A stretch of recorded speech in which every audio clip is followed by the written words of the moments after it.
Most people waste their money without realizing it. If you want to know the right way, then this story is for you.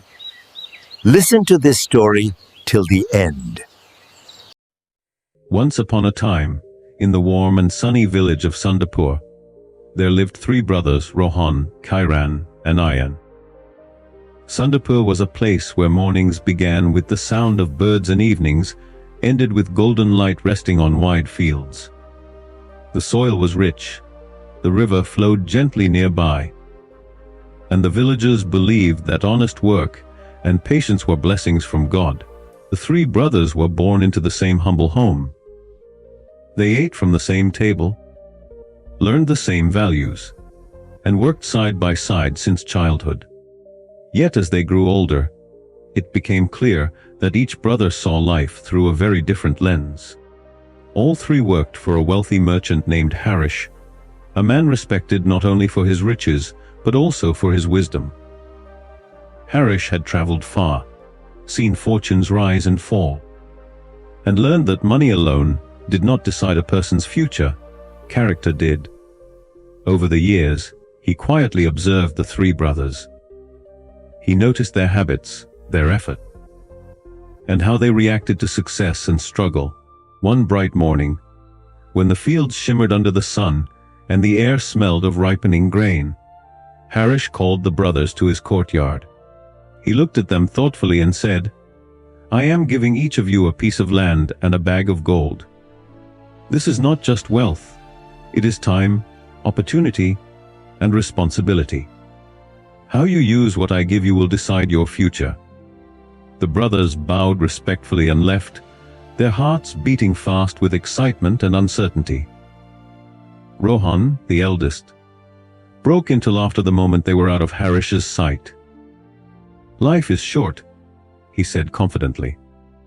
"Why worry about tomorrow when today is meant to be enjoyed? Gold is for pleasure, not for worry." With his gold, Rohan built a large house with bright walls and wide doors. He bought fine clothes, hosted grand feasts, and filled his nights with music and laughter. Friends surrounded him, praising his generosity and enjoying his parties. At first, his land produced crops easily, and this made Rohan believe that effort was unnecessary. He trusted luck and comfort more than discipline. Slowly, problems began to appear. The soil grew tired. Tools were left unused. Fences broke and weeds spread across the fields. But Rohan ignored these signs. Whenever trouble appeared, he distracted himself with another celebration, believing joy would silence every worry. Kiran, the middle brother, felt fear instead of excitement. He held his bag of gold tightly, as if it might disappear. "The world is uncertain," he thought. "If I lose this, I will have nothing." Kiran buried his gold in secret places and checked on it constantly. He avoided spending even a single coin. He worked only enough to eat and survive, afraid that any risk might bring loss. His land remained empty, covered in weeds and dust. Each day he planned to begin work, and each day fear stopped him. At night, Kiran lay awake, worrying about thieves, bad harvests, and mistakes. His gold stayed safe, but it did nothing. His fear slowly stole his energy, his hope, and his peace. Ayan, the youngest brother, chose a different path. That evening, he sat beneath a large neem tree near his land. He closed his eyes and whispered a prayer. "Lord, guide me. Each day and each coin has a purpose. Help me use this gift wisely, not just for myself, but for others." Ayan planned carefully. He spent his gold on seeds, tools, animals, and small improvements. He spoke with farmers, listened to elders, and learned from those who had failed before him. He kept a small notebook where he recorded every seed planted and every coin spent. Each morning, Ayan rose before sunrise. He thanked God, worked steadily through the day, and rested only when the sky turned orange. He treated his workers with respect, paid them fairly, and shared food with the poor. Even when his profits were small, he gave with gratitude. Months passed.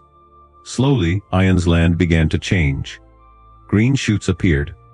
The soil grew healthy. His animals multiplied. His fields became a quiet symbol of patience and effort.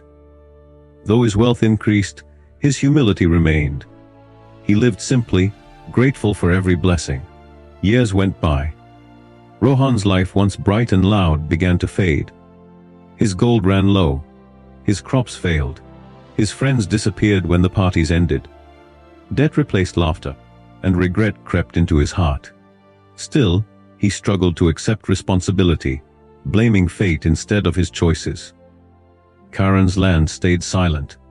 His gold remained hidden, untouched, and useless. Fear trapped him in the same place year after year. He watched others grow while he stayed stuck, too afraid to move forward. Ayan's fields flourished. His animals grew strong. His name spread throughout Sundapur, not because of wealth alone, but because of fairness, kindness, and discipline. Villagers trusted him. Workers respected him. Despite success, Ayan remained humble. Every morning, he prayed. Every evening, he helped someone in need. One evening, the three brothers met near the river that flowed between their lands. The water reflected the setting sun, just as their lives reflected their choices. Rohan spoke loudly, trying to hide his bitterness. I lived fully. I enjoyed my gold. What is wealth if not for pleasure? Kiran replied quietly, I kept my gold safe. I did not lose it. Ayan listened calmly and said, Rohan, your gold gave happiness for a short time, but it could not last.